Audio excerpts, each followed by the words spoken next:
This is the Dame More NBA podcast brought to you by Prize Picks, coming late Thursday night. It's March 7th for a few more minutes, and wow, Anthony Edwards, man. I'm just hopping on here quick, now back in my hotel to tee this episode off. Coming up on today's show, it's me and Britt for 60 minutes talking not only all things cat injury, but obviously all things Ant tonight and his superhero performance. We recorded right at the stadium after we're done interviewing Finch and some of the players. It was a blast. It was a fun one. You'll be able to hear our heads were swirling a bit because that was just that was a wild basketball game. So I'm going to get you right into that. Again, today's show is brought to you by Prize Picks. Head over to prizepicks.com or the Prize Picks app and create an account using the promo code DANE for a $100 sign-up bonus. Get on there Friday morning and take a look at the picks they have set up for tomorrow night's Wolves-Cavs game. Again, that's prizepicks.com or the Prize Picks app, promo code DANE for a $100 sign-up bonus. All right, we are now joined by Britt Robson from Mid-Post. We're in the belly of the beast. What's this place called, Britt? Conseco Fieldhouse? Gainbridge Fieldhouse, yes. We're here in Indiana, and wow, that was... The game just ended. I'm still sort of wrapping my head around the Anthony Edwards performance there in the fourth quarter. Honestly, I thought when we would sit down to talk about this is like, okay, we're going to talk about, Cat's injury and how to respond. Right, we saw the response. And I knew that part of the conversation, right, would always be, this is more for Ant, right? He's going to take on a bigger role here, and just more usage. But I know I spent so much of my day this morning thinking about, okay, like Kyle and Rudy pairings or Nas, who's going to start? How does the rotation change? And really, what I think this game just nailed is it's just a lot of it is about Ant leveling up to even another level, which he obviously did tonight. I don't even know how to kick it to you. That was incredible. Oh, well, I mean, you can't win many games this way. But if you're going to win a game this way, this was one of the perfect times to do it because you're beginning a 6-game road trip. You just got through with a disappointing homestand. Your co-star on offense is out for a while. Everybody knew it. Your defensive guys who did a great job in the first half both get into foul trouble. The backup point guard, who was going to be needed more because the thin rotation anyway, went out. Monte Morris out. Slow-Mo and Jaden in foul trouble. That's crazy. Conley, less effective. They were getting a lot more physical with him. Finch took him off the ball and put Ant on the ball midway through the third quarter. Blew an 11-point lead in the first 5 minutes of the second half and had a home crowd that was very enthusiastic, and they played good D on Ant. And everybody knew in the last 6 minutes of the game, half of a quarter, an eighth of the game, that Anthony Edwards was going against everybody else. Coach Carlisle of the Pacers tried to exhaust the Wolves starters because they didn't have as many bodies, and Finch had to go with them in the fourth quarter. Carlisle kept his reserves in, and Ant hastened the process of Carlisle needing to rush in his starters because he hit 2 or 3 buckets in a row, and all of a sudden it was a 2-possession lead for the Wolves. So Carlisle had his strategy short-circuited. They came in, 4 players came in, including Halliburton and Miles Turner and Siakam, the guys that really matter, and they played relatively well. And it was essentially them against Ant, if you're talking about offense versus offense, because the Wolves' offense, I mean, Mike Conley hit a big shot, Jaden McDaniels hit a big shot, both hit big threes, and Rudy Gobert had a couple of nice tip-ins and some great screens. But at the end of the day, Anthony Edwards was 90% of the offense when it mattered most, and the game was always close, and everybody in the building knew that Ant was going to be the one that had to win or lose the game, and he over and over again won the game. I mean, if he doesn't hit a shot, then they're not in the lead again. If he doesn't hit a shot, then they're down 2 possessions instead of 1. If he doesn't hit a free throw, they have a chance to win the game right away. And then when he split the free throws in the final second to make it only a 2-point game, and all the Pacers had to do to go to overtime, fresher than the Wolves and lengthier than the Wolves, was to hit a layup. Ant just towered over everybody and did one of those monster blocks from the weak side and put the cherry on top of a 44.35 shot game in which he himself said in the locker room, we just got through talking to him, that he's never been on a heater like that. Yeah, that was he said it was the best play of his young basketball career. He made sure to Right. He made sure to say that. We are recording this right after the game, so I'm not going to be able to plug in, audio clips and that sort of thing. Britt and I are here in Indiana. We're doing a little, I guess we're driving to Cleveland tomorrow. Flew here and going to Cleveland tomorrow for the game. So we're going to do these sort of, I guess, immediate post-game pods. Appreciate you doing it, Britt. I'm glad that Yeah, we were going to geez. basically, unfortunately, I'm drinking a combination of Diet Coke, Dr. Pepper, and regular Coke because none of the little machines was spitting out anything but looked You like did the pure McDonald's soda thing. water. Exactly. So just kept doing it. Otherwise, it would be beers with no microphones. That's true. But we had to immediately get to this pod, and I'm glad we did because I Yeah. want to talk. I mean, this game, I've seen a lot of games. It's gotta be up and there, right, man? It's up there. I mean, in terms of heroics and in terms of the timing of the game, the Wolves needed this game. Right.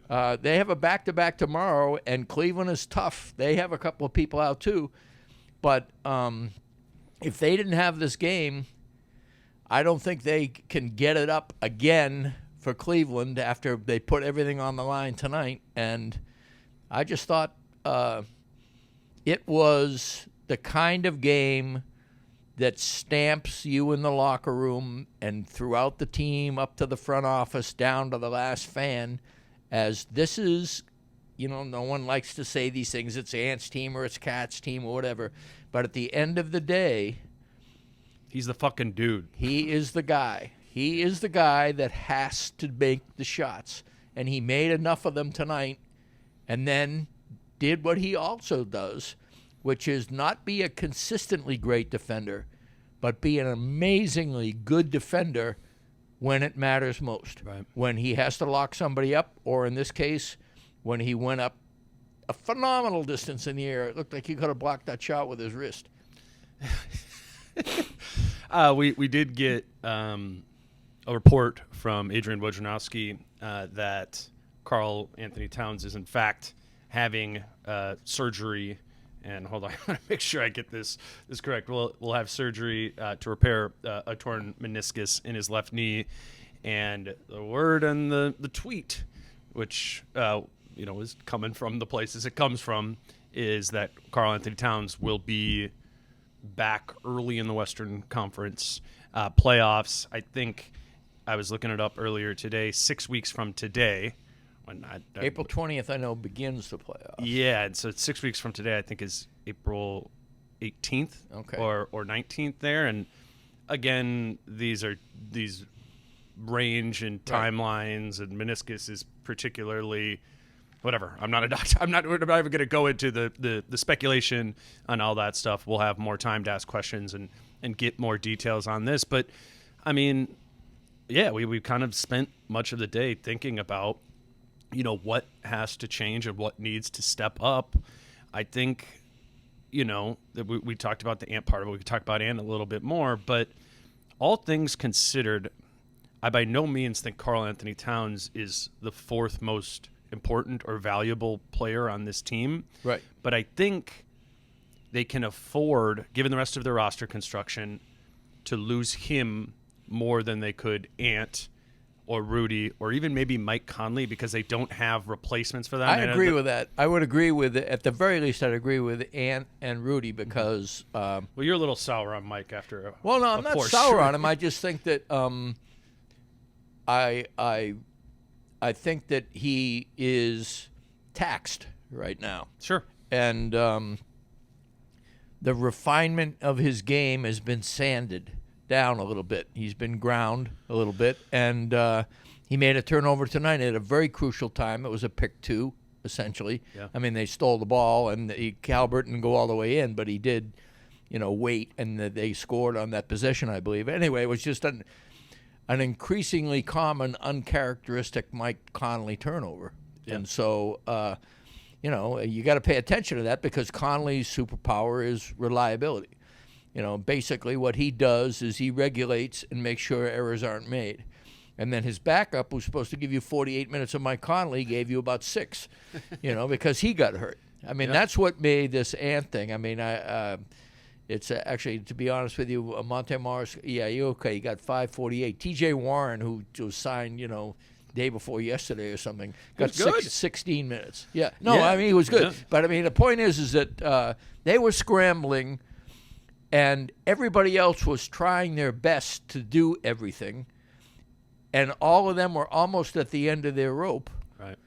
And they literally, I mean, when you are Dragon, you need somebody who can rise above everything, and that's what happened. And they did need it, right? Like, because there were those times, kind of, particularly in the second half, where it'd be like it wasn't an Ant possession, or like I remember, I think Ant was on the bench at the beginning of the fourth quarter, and there was just like a Kyle possession where you're like, he should have shot it right away, and then it kind of led into like a bogged down floater, and Kyle Cat type eventually thing. tried to shoot it. I mean, Kyle, yeah. And everything that happened in that fourth quarter, in the last 5 or 6 minutes of it, whenever anybody else got the ball on the Wolves, they looked to Ant. Mm-hmm.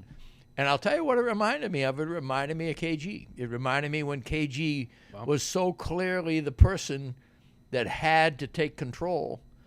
And KG was often criticized for, feeding other people or anything. But and KG doesn't have that Ant go get a bucket mentality. But what KG did was what everybody else watched and played off of on the team. Everybody else on the court was basically, okay, if KG's doing this, then I'm doing this. And everybody on the team that I saw was trying to figure out, how can we help this guy, because we can't do anything other than make sure that this guy gets the best possible looks he can. I'll screen for him. I'll hopefully draw. Britt asked Rudy about this in the locker room after the. No, he was joking. He was joking. He was like, "Do you see the screens I set?" No, but it was a get out of the way. It was one of those situations, and when that's not always the answer for clutch time offense, absolutely. right? It's not like the Wolves' previous fourth quarter offensive issues would have been solved by Ant just going bombs away. We've actually seen him try to do that and it not work. Right. But there does need to be some awareness of the heater, right? Right. And maybe even with Cat not in the mix, isolated to tonight as well, it allowed Ant to just not ever even be tempted to be passive. And what I tweeted out, I think midway through the fourth quarter, was they are going to abandon the whole ball movement without the ball idea and just rely on Ant, and I honestly cannot disagree. I mean, I've been ripping that philosophy whenever, Jaden did hit the corner three, though. Mike hit the sidestep corner three. I get it. I know, but those were, you're right. Those were shots that you were glad they went in, but you knew, in fact, I think you said even earlier in the fourth quarter, Ant understands that he has to win this game. Yeah. And he did. He understood it. That the reason he was so ebullient in the locker room was because he knew that he had to win the game, and he had just won the game. Mm-hmm. That's why he just flat out said, "It's the best I played."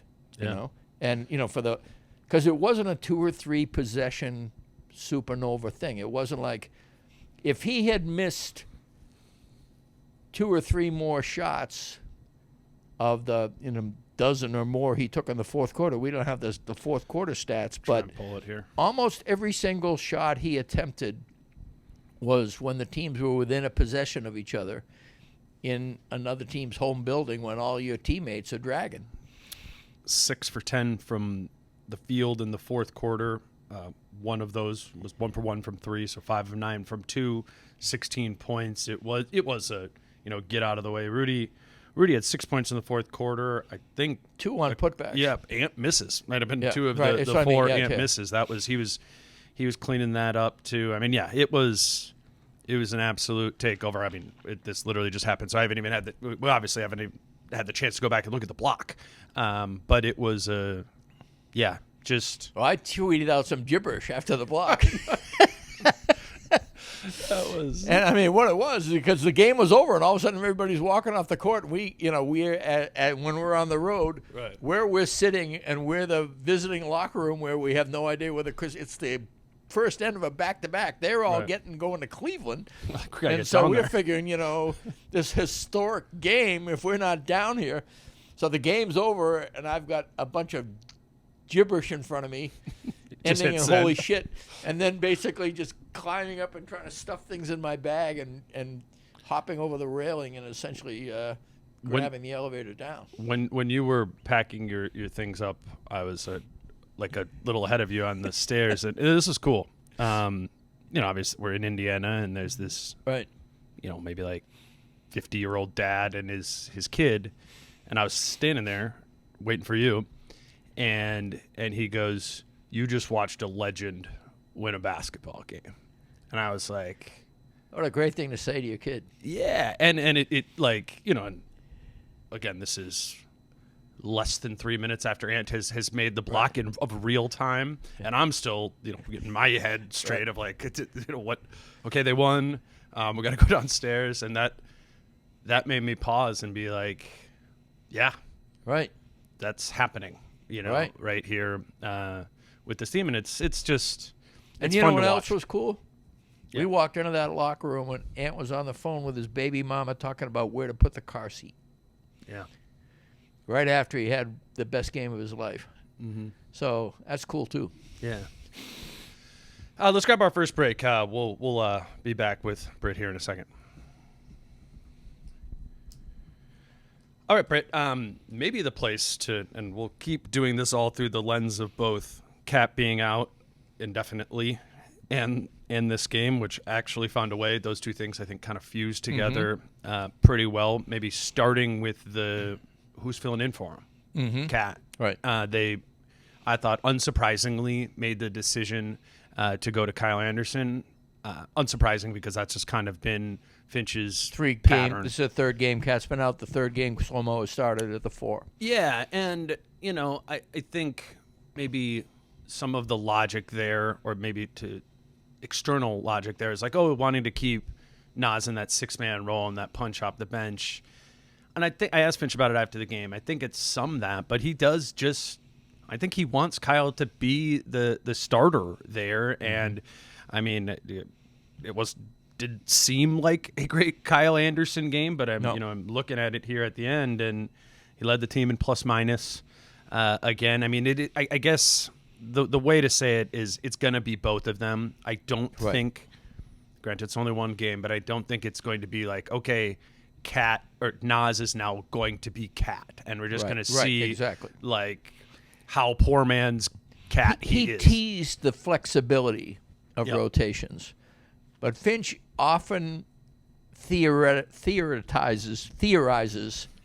rotations more than he actually practices them. He in practice, he is fairly regimented in what he wants to do with a rotation. And some of that, it's like a baseball manager trying to set up your bullpen, make sure everybody knows when they are going to pitch or whatever.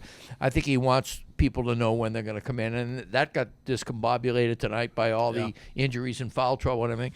But to your point about Slow-Mo, I thought he had a great first half and a very hard second half.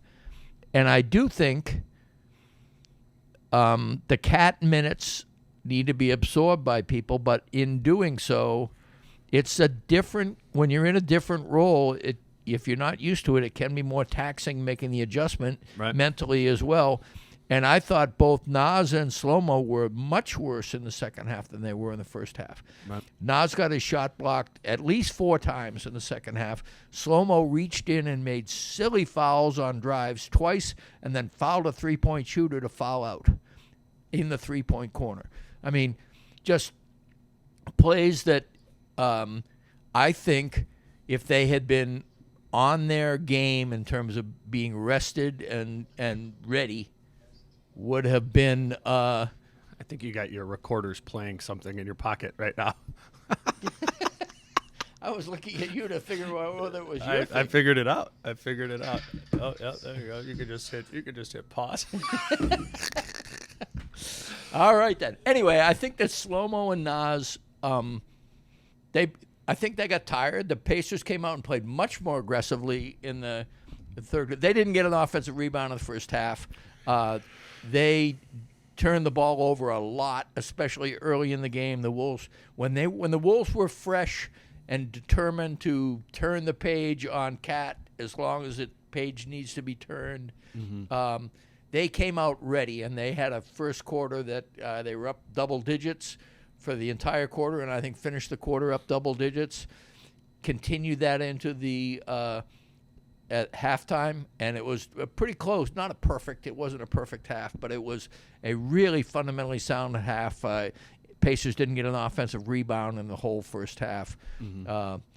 Wolves won the fast break battle. They won the points off turnovers battle in the first half. That doesn't happen very often at all. It was just one of those things, and Jaden McDaniels was crucial to that. I mean, he was like 8-4-6 or 8-3-4 or something. He was plus 18 for a while. I think he finished the first half plus 14. The Wolves plus 14 with him on the court.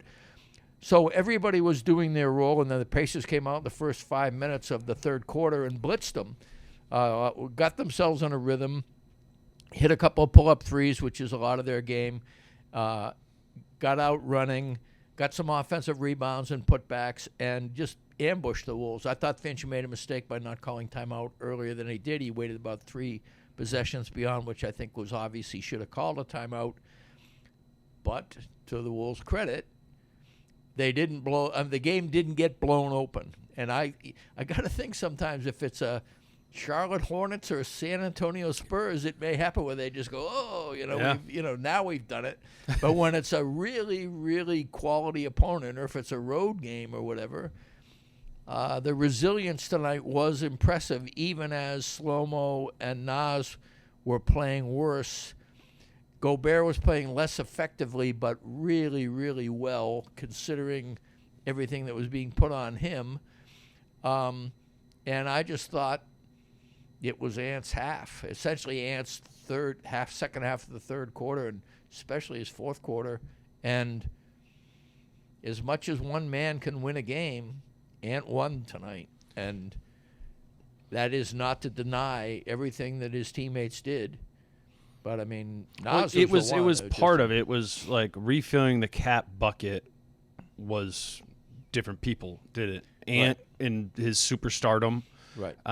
Nas early, I think he started the game 4 for 4. Kyle in the first half was really strong defensively, I thought. Yep. I think it was guarding some of the main Halliburton on switches, or I think it's Siakam some too. And Jaden had 4 early assists to just zipped over and hit some shots, and they just looked really crisp. And they, it looked like the kind of game where they might be able to win it easily enough to go into Cleveland and be ready to take another one. Yeah. And and that's going to be a much taller order tomorrow, but the fact that it didn't look like they had it in the bag because it was only at the end of the first half, but it looked like they had figured out at least a temporary solution to a new set of circumstances. And what I thought it was the defense was super on point. Incredibly good. And then they were looking for hit-ahead passes, not even just off of turnovers, but off of just defensive rebounds. And while you're trying to, part of the calculus of trying to replace Cat is just trying to find ways, now that you've lost this super efficient offensive player, of getting some other, low-hanging fruit of efficiency. And they can't get much more efficient defensively in a vacuum there. Right. They can get more efficient offensively by turning that defense into offense at a higher frequency, and I thought they did, and that's just getting out in transition. I mean, as good as Carl is, when he's out there with Rudy, this team plays at an incredibly slow pace. Obviously, most highlighted recently by the 2 games in a row where they didn't have a single fast break point. Mm-hmm. And when I was talking to Kyle Anderson, we did the pregame with Finch, we're kind of putting together our what's going to be different.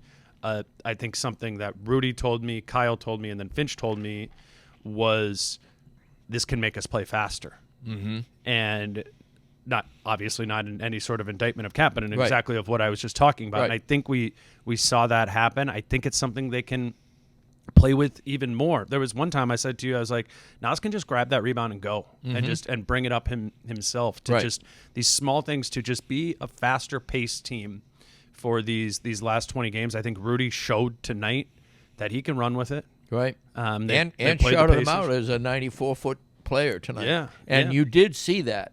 I mean, there were occasions where Rudy was at one, literally under the basket, maybe got boxed out too far under the basket, and was defending the rim coming back. Yeah. I mean, Rudy is the steady competitiveness is Rudy. What I have noticed, he's the most consistent player on the roster, and it isn't even close. He's maybe one of the most consistent players in the NBA. Yeah, and so you know what you're going to get, and when you don't get it, I mean, it's a shock, and it still isn't bad. It's like he winds up being like, 7 and 9 with average defense. That's a bad game for him, Right. And I thought his first half also. I mean, he and Mike Conley had a great first 8 minutes. Conley set him up. Rudy had 3-and-1s in the first quarter, I think. Yep. And 2 of those, I think, were Conley, and one of them was slow-mo. And I think he converted 2 of the 3. So that was 8 points, right there. They can get more from Rudy if the floor gets spaced. If Nas, the thing about Nas that he can do that Cat can't do is ambush a defense off the dribble. It isn't that Cat. What's the decisiveness? It's the speed. And that was the first quarter. Yeah, that's right. It's the double speed. It is, first of all, the decision is quick, so you don't have time to say, I think Cat's going to go. Right. You don't say that about Nas because he's already going by then. And the other thing is Nas is even as quick as Cat was, and there was a season, Finch likes to point it out, where he had the most points off the bounce on a drive of any center or big man in the NBA, usually with that left hand. But now that he's a 4, those aren't going to be as easy, and he also, he's guilty of the 1-on-3 that Ant is guilty of, and it kills this offense a lot. And Nas, yeah, he kind of has to beat the gap help with speed because he's still learning how to read it, and get off it and make that pass. Right. When and I think what he really needs to do when the team is at its best is when he's hit enough threes where people are thinking perimeter. I mean, even if he's out there at the 3-point line, if he's hit 2 or 3 threes, then other people are thinking about, do I get the long rebound? Is he going to pass a swing pass to my guy on the perimeter? They're not thinking Cat's going to go to the rim. Whereas if Cat is inside the arc and he's beginning to think, if he's already done a couple of these things, especially if he hasn't tried threes, then the thing is, okay, we got a big man who's got a great touch and is a great shooter, but is not quick, and we can bottle him up. And he's prone to offensive rebounds if we do that. He's a hooker. He's So, again, Cat needs to set up his drives with his threes rather than vice versa. A lot of players, you're so good at dribble penetration, you create room for yourself. Well, Right. Cat's tall enough. He's got the room. Even if they're closing out on him, how often do you see Cat flummoxed at the 3? Right. He can hit those shots. Let's talk about. I mean, it's been this season very much the same rotation, same kind of minutes everybody plays every night. They almost always play with the same guys. That was something I had marked down to be noting in this game was, one, just filling the Cat minutes, but how they do that and what the trickle down effect is for the rest of the rotation. And like at first it was pretty much the same, right? Like you got Monte Morris and Nas Reid came in for Anderson and Conley. Right. And that was the first kind of change. It's normally Gobert comes out there. Yep. But then Anderson ended up coming back into the game for Gobert. So we're still getting some of the Nas at the 5 minutes. We're going to see a lot more of that, which, as great as the Nas and Rudy minutes together have been this year, the Nas at the 5 by himself minutes have been bad. That's going to be a ballast here. Yep. It's going to be an interesting, and I think that's, quite frankly, one of the reasons why Finch wanted to throw T.J. Warren into the fray. He needs spacing. If you're going to have Nas at the 5 minutes, because Nas is a spacer, but if Nas is in the post, right, you need a spacer. And loved that possession where in the first half I tweeted it out. Ant's going downhill, and Obi Toppin leaves T.J. Warren in the left corner, and as soon as he sees that, Nas fires it to T.J. Warren in the corner to hit that open corner three there. I mean, that's what Warren brings, and I think of whoever plays, and maybe a reason why Jordan McLaughlin didn't play in this game is I think it's super important to have as many shooter minutes as possible. And I don't say that to take what Jordan McLaughlin's shoot 41% from three this year, but it's they always don't guard a pleasant him. surprise. Yeah, they don't guard him. I mean, that's my biggest thing I've shifted to this season is it's like it's for the greater good of the Wolves offense. It's honestly more so about how much the opponent respects your shot, as much as it is how often they're going in there. Right. So to that end, I mean, and I didn't know what T.J. Warren was going to be, but he acquitted himself well in that, and that's when things started getting weird. And then you got McDaniels and Anderson in foul trouble in the second half. Monte Morris gets hurt. Like everything was kind of thrown to the side. It's like that, cartoon thing where somebody has a script and all of a sudden they just rip it up and throw it over their heads. Yeah, the Jimmy Butler meme. Yeah, right. They are going to need to, I think, find a rotation or find a way to kind of protect their stamina. I think here they're in trouble. Yeah. I mean, what this game taught me was that they need to figure out exactly how well Naz Reid can play defense, exactly how well Kyle Anderson can play offense, exactly how long you can ride with Mike Conley before you got to give him a break, what the condition of Monte Morris's body is right now, what Jaden McDaniels can give you. When do you want to have him on the best defender, and when do you want to basically share him with Slow-Mo and maybe save them both a little bit or something? Yeah.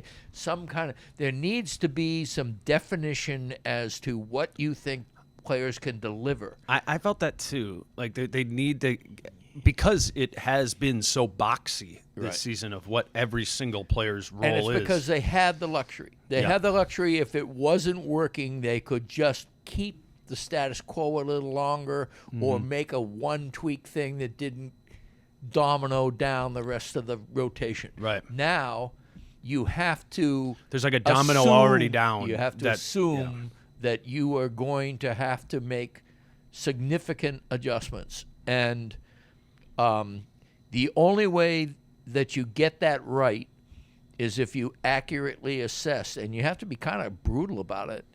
You have to say, Naz, they scouted you to drive in the second half. It was obviously a point of emphasis in the locker room in the first half.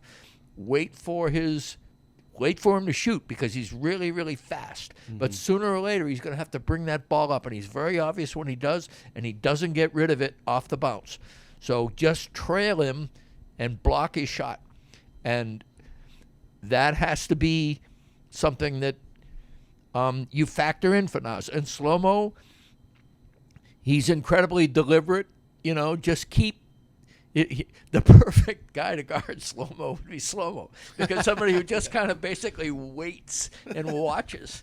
Would just be like a couple of sloths. Like retreat with the arms. Yeah, it's the retreat with the arms. Because that's what Slow-Mo's doing. He's doing that dribble that takes forever. It looks like it's in slow motion. And then he comes up and throws the boulder over his shoulder.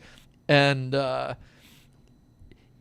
it can be really effective, but it also, if a guy is really scouted well and you have to say, okay, so what kind of players? Because what you need from Slow-Mo, you need somebody like Rudy that can clean up, because even if he misses, it's not a hard carom. Right. It's around the rim. And then the other thing you need is spacing, because if he sees a player, that's what's great When slow-mo is in the game, movement off the ball makes the most sense because that's what slow-mo is looking for as he's doing this dribbling. Yeah. And he's kind of spinning, and the reason he's kind of spinning is to survey the floor and to protect his body, protect the ball with his body. So, but all these things are fine skills, fine meaning, close to the edge, and they need to be exploited in just the right way. And if they're allowed to be put in situations that aren't good, it's more risky. And the Wolves have less margin of error. I mean, the one thing I will say about Cat being down, and I was surprisingly chipper about him being down, just thinking about this will focus Ant, this will get Slow-Mo and Nas minutes that they can use because they can rise to the occasion. This won't be as bad as it would look just as a snap judgment. You can see how Cat might have all the great things he does supplemented by all these other pieces. The problem with that is when you have the whole package, it's not nearly such a laborious joining operation. It's like a Jenga game where if you put the wrong piece or pull the wrong piece out or something, the whole thing comes down.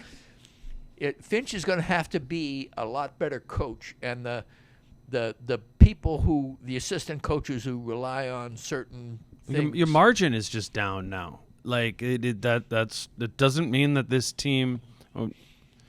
Just talking to a few people, it's like you don't think about the Wolves without Cat, and they could obviously be better than what they are. You're not thinking that, but you're asking yourself, can they find ways to be just as good? And because, like we talked about, it happens to be a depth at this position.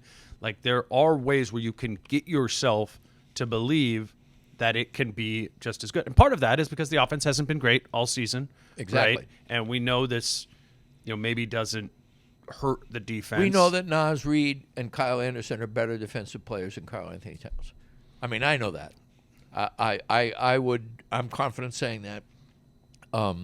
Which isn't to say Cat is bad. He's playing out of position for one thing. The only one I would disagree with, I think Cat's better at the 5 defensively than like 5 by himself. Then Nas is at the 5 by I would himself. agree with that. But the general chasing but even perimeter. Then, then we're looking at that's when you're playing C- and you don't want to play D+. Right. I'm looking at the drop from A- to B- are the drops I worry about, and Nas guards in space a lot better than Cat. So if you're right, if Cat can be the 5 and Slow-Mo's the 4 and Nas is the 3, which they've done, and vice versa. Sometimes people say it's Slow-Mo at the 3 and Nas at the 4, but. Let's grab another break, and then I want to just do let's do the last segment just on this focus on the offense, what we're thinking about, focus on the defense, what we're thinking about with Cat out there. We'll be back here in a minute or two with Britt. All right, Britt, what side of the floor do we want to focus on? Let's do thinking about the Wolves' offense without Cat and thinking about the Wolves' defense without Cat. We were just doing defense. Maybe just keep rolling there. Yeah.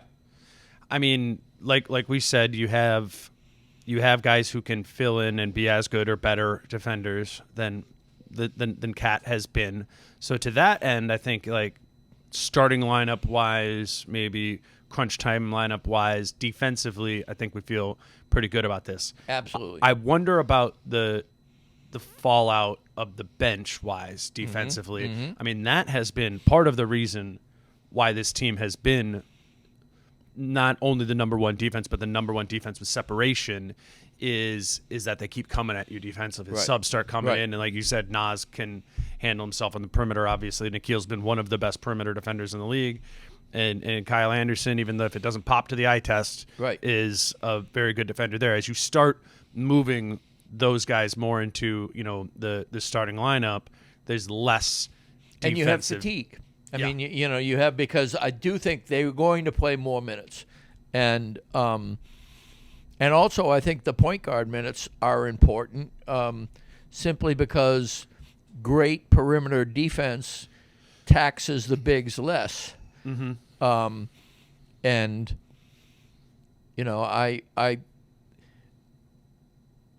I think on defense, it's so obvious that when Gobert is in the game that you don't have to have everyone else playing great defense because Rudy elevates everybody. Not everyone. You need some of that perimeter feistiness. You need do. those guys to get You into do. the ball, but broadly, he's there. The difference is that I guess what we're saying there is the floor is not only high relatively, but the floor. In fact, we said this without even knowing Gobert. We just said, and it barely proved true last year during the awkward experiment. But if Rudy Gobert is on your team, you have a top 10 defense. Yeah.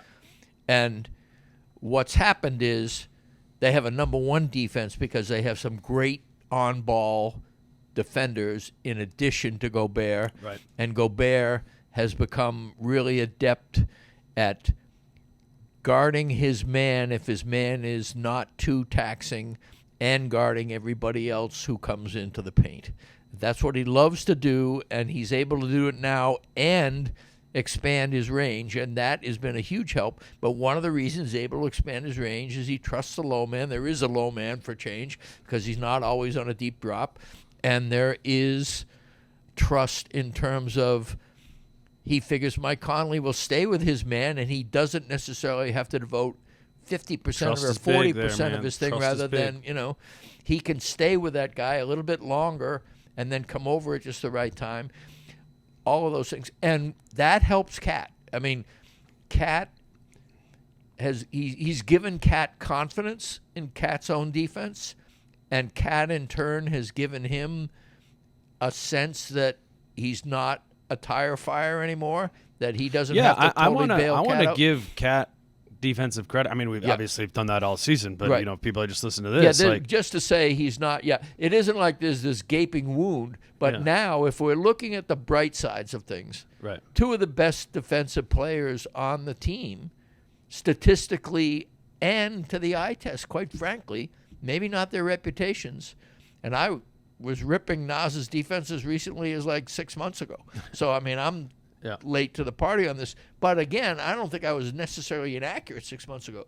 He's taken amazing strides. Yeah. And it's because he's in shape and he likes to be a three. I mean, he's very comfortable. I think he prefers it. It's in his skin. And so he can guard all over the floor better than Cat can guard all over the floor. That sometimes helps Rudy's game. Mm-hmm. It fits Rudy's game, and that's why Rudy and Nas have a tremendous plus-minus, rating as a two-pair partner.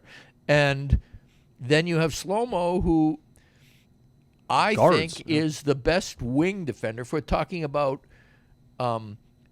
large twos to small fours, or, there's just incredibly dynamic scorers. Well, no, I can't even say that. There are certain players that Jaden McDaniels is better at, but overall, Slow-Mo covers a wider variety of people, and if you have to have a Zion Williamson or a Luka Doncic, I will take Slow-Mo over Jaden McDaniels on both of those matchups. Only in bits and pieces. He can't do it. He can't do it for 35 minutes in a game. On Zion, you mean?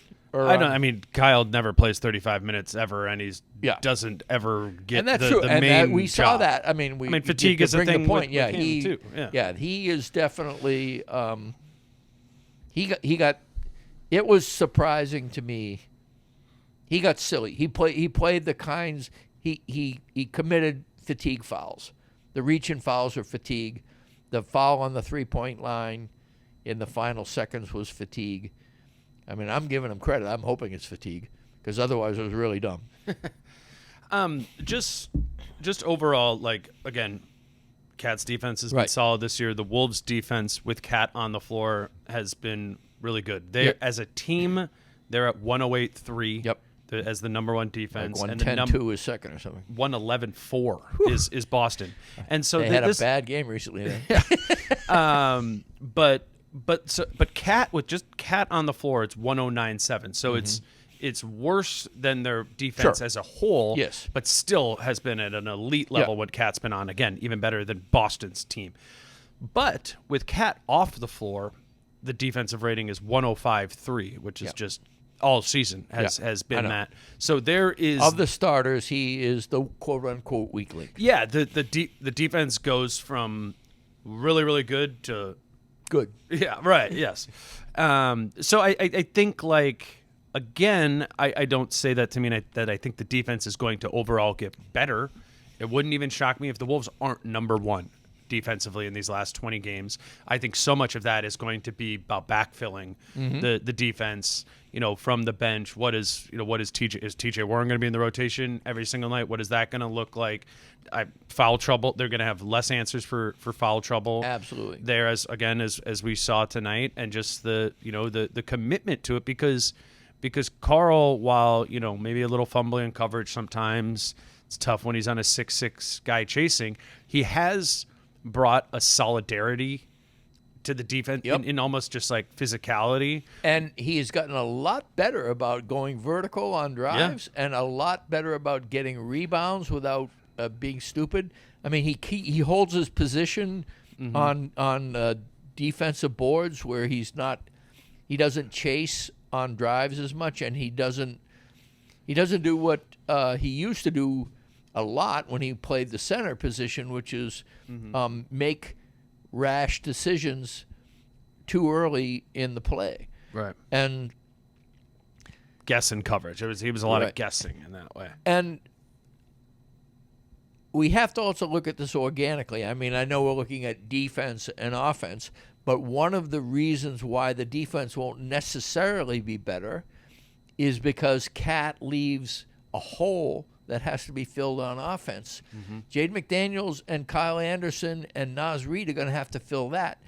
And there have been a lot of games where Cats come down and hit a pull-up three, and everybody's 3 points richer as they go back down the court. They don't have to exert anything. And now, I mean, Slow-Mo's got to hit one of those torturous, in the lane twos, and that's only 2/3 of that value. Or Naz is going to have to get on his horse, and it's why I think Finch is going to be ultimately pushed to start and play Naz more. I think, I mean, as great as Ant was tonight, you can't do that. It's not going to be that 44 from him, and still overall, like, in terms of just offensive efficiency, this is going to be a below average game for them at the end of the day, and Ant had an awesome game. Right. So I think what's going to happen over now the final 19, right, is I think it is going to be more obvious that this team is going to need more offense, and to that end, I think you lean more into Naz for offense than you do with Slomo. And to your point, Jaden hit his only three. Ant was 3 for 7, a lot of heroics, but Mike Conley 1 for 6, 0 for 4, Naz 1 for 4, TJ Warren 1 for 3. They finished 7 for 25, 28% from 3. If there is a place on the floor, and I guess we're starting to organically tilt into the offense here, that's where it will be missed.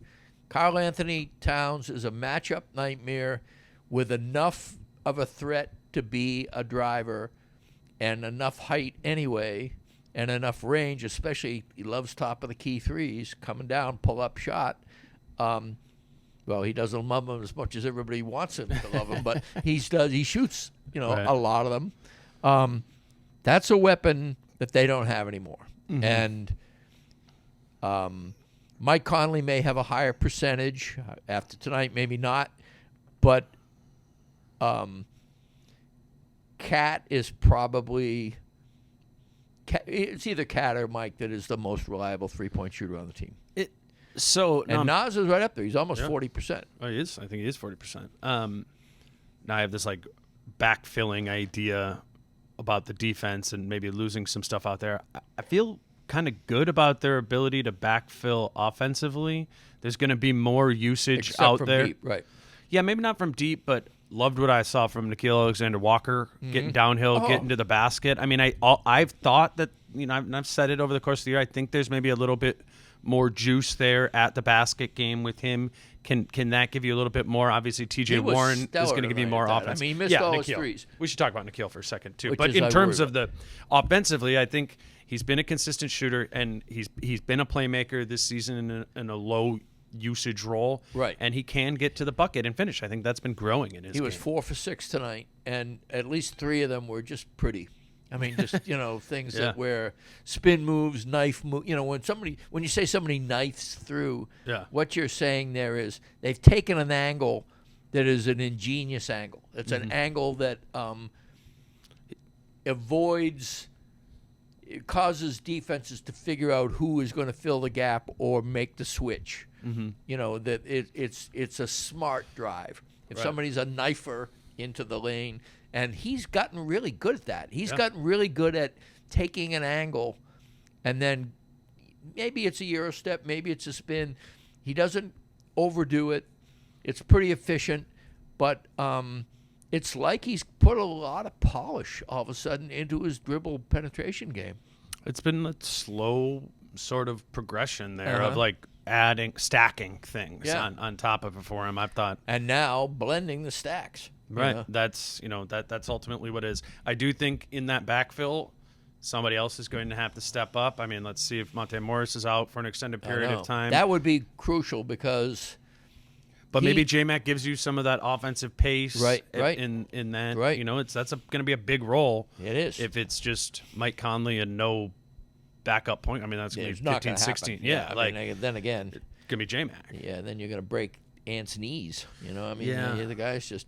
I do think it is going to be really important, though, to be, from the coaching standpoint, to be really intentional about spacing and shooters out there, and also being really hardcore in their assessments. No wishful thinking here. You got to really figure out, if Slow-Mo can't cut it on offense, you have to acknowledge it. Yeah, but you can't afford to pull him out by the 3-point line. Then what I'm saying, you have to start. They're putting him on ball more and more. He is playing the point more and more because now it's Monte Morris in the right corner and Jaden McDaniels in the left corner. Like, you like that. That's they're gonna have to go to that. Well, I mean, no, I know what you're saying. No, I'm not. It's just very different. The scheme makes sense. You're right. Yeah, it was very different than when it was Shake Milton in the right corner and Jordan McLaughlin in the left corner, and Kyle Anderson is initiating there. Kyle Anderson, I think, can be part of a solid offense, provided that there is very similar to Cat on defense. If Cat gets the right support, then he flourishes. Sure. If Kyle's never going to be Mike Conley, but he can be a true point guard in the sense that he is the initiator in a half-court set, making the right decisions and regulating at the right pace. But what that requires is people to justify his decisions. You need players who can finish your good thought. And especially for him, because he himself, he's not like Ant. You can't put the game on his shoulders because he doesn't shoot well. I think part of the offensive answer is Rudy Gobert. Yeah, I unfortunately agree. I mean, it's a cringeworthy thing. I mean, but I'm, and thinking about that Portland game where Cat was in heavy foul trouble and then it just ended up being more Rudy, underneath the basket. Offensive rebounds. Let's get rid of the finger rolls by the basket. Let's dunk all those. Right. But I think he's part of the offensive answer here. I mean, he was second on the team in scoring tonight. And I will tell you that I think that was the game plan coming in. Conley and Gobert were very intentional about pick and roll on the move, both of them on the move. It's like the new pick and roll. There's no stationary person anymore. It's gonna be more spread pick and roll. It's what it was last year when Cat went out. That's what led to that Ant January. Right. And there's gonna be more of that. I mean, I know you were saying during the game, like, why isn't the ball not in Mike Conley's hands? I think it's gonna be more Mike Conley in the corner and Ant and Slow-Mo initiating offense for different reasons. But they're going to need to, make that work as well. And I think there's reason to believe that can be an area to make up some stuff on offense. Especially they're going to do that if Morris is out, because they're going to need to figure out ways to have Conley on the ball and then off the ball as to quote unquote rest him. Right. Yeah. I think that's part of the reason too, to be able to get Mike. I mean, he played over 30 minutes tonight too. Yeah. It's different than getting turned for 94 feet by TJ McConnell, you know, and just kind of being able to avoid some of that. Yeah. There's going to be a lot of different answers here, but it's been my opinion that there's always been more fruit to bear from pick and roll with this Yes. team. I think it's just a Gobert team. I looked it up earlier today. They're 19th in frequency and 11th in effectiveness in pick and roll this season. I mean, those should be closer. I think they will dare them to be. And that's, I think as this settles in a little bit more, again, when we're talking about offense without Cat, that's if it works, I think it comes from that more so with the shooters around it. Do you think? I mean, we don't know, but here's what I'll just say it this way. Yes, there was a period of time where T.J. Warren was a threat in this league. He could go off for 20 fairly regularly. He's older now and slower now, and obviously was taken on a 10-day. Those people are literally lying around because they can be had for that.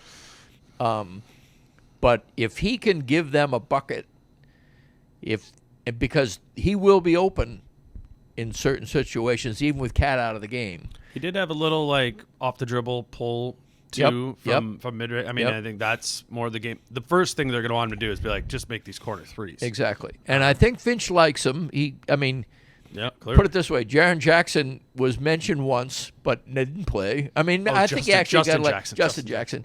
Yeah. The other guy is pretty good. He probably would have played, but I think he may have gotten like a minute 13 in crunch time or something. But garbage time. Warren was part of the rotation, and Finch pretty much said he was going to be in the press conference before the game. And I understand it better now than I did at the time, because I think that this Wolves defense knows how to compensate for a weak link. And he was he's gonna and he was lost. He was lost in the beginning, and I saw Slow-Mo and Rudy both kind of figure it out where he was going wrong and keep an eye on it, like almost like a kid leaving the playground. No, go to put the electric, zap him in the neck. I think he's going to zap himself in the neck some about defense too. He's come to the number one defensive team, right? And he knows that's going to be part of getting these minutes. Right. It's like the late career bucket getter, right? At what T.J. Warren is, right, is more likely to put in the defensive effort when you're on the 10-day contract. Right. In the even last Melo spot started to play defense at the end. Yeah, exactly. Yeah, that's actually a good example. He's big. Looks in shape. It's like he's clearly been staying game ready. Again, he is not the answer, but when we're doing the fill in the cat bucket and surviving on defensive zones, surviving on offense, like there's all these different marbles you're putting in there, and right. And unbeknownst to me 4 hours ago, like I think TJ Warren might be one of those marbles. Right. And this has to be part of this conversation too. I tweeted out something today about Cat being out and justifying it, saying silver lining or sunny side opinion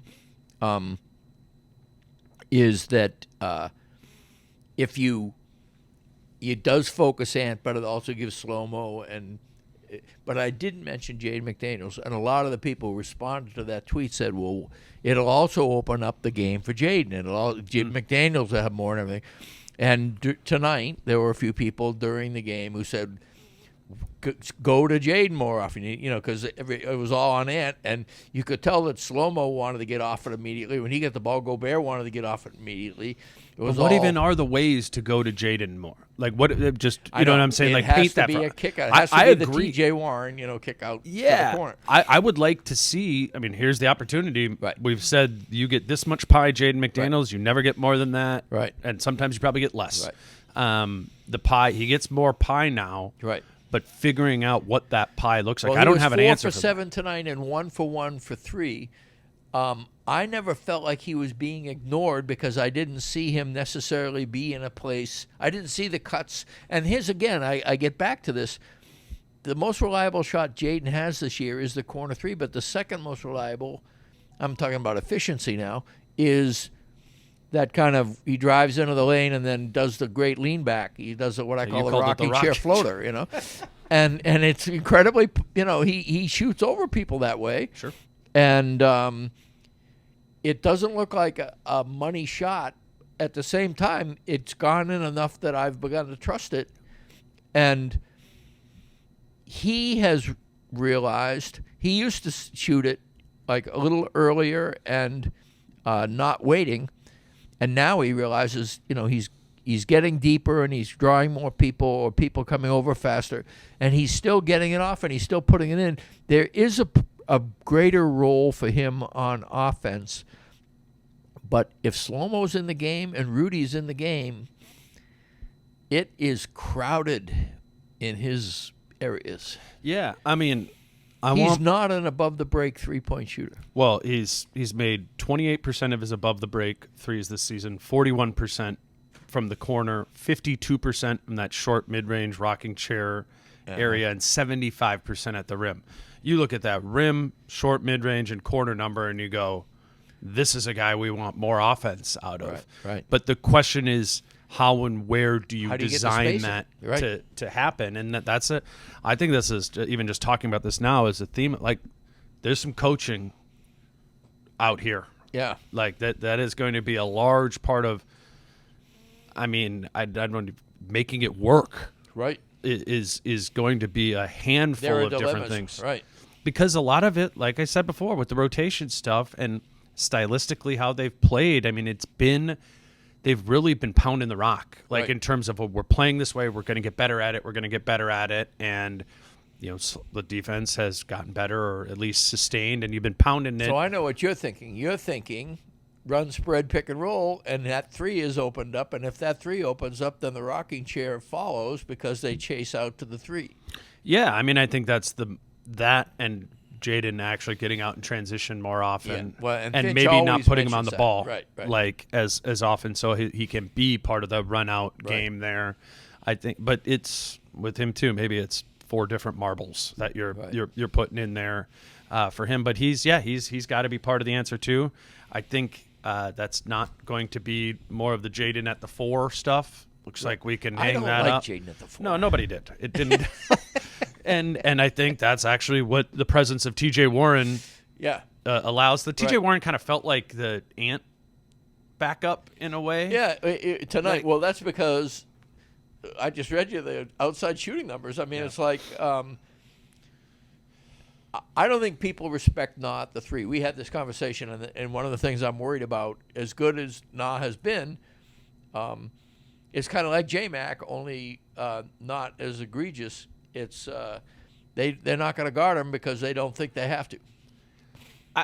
I think he finds himself open more against shifted defense more than straight ignorance in the way that Slow-Mo and Anderson, or Slow-Mo and McLaughlin or Shake, when that was happening earlier maybe feel. But overall he needs to hit those whether shots. They're open or not open, they've got to make them when they shoot them. He's taking plenty of them. Yeah. And that is a broader overall of the offense, is like, can we make the spacing work? We make the spacing work by being shooters that they have to respect.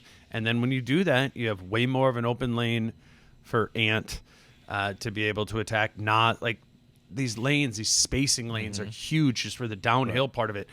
Mike getting downhill for a floater that they need that really bad. And earlier this year, when they did have injuries and stuff like that, you brought in a Shake Milton into the rotation or a Jordan McLaughlin into the rotation. What happened? The offense cratered because the spacing cratered.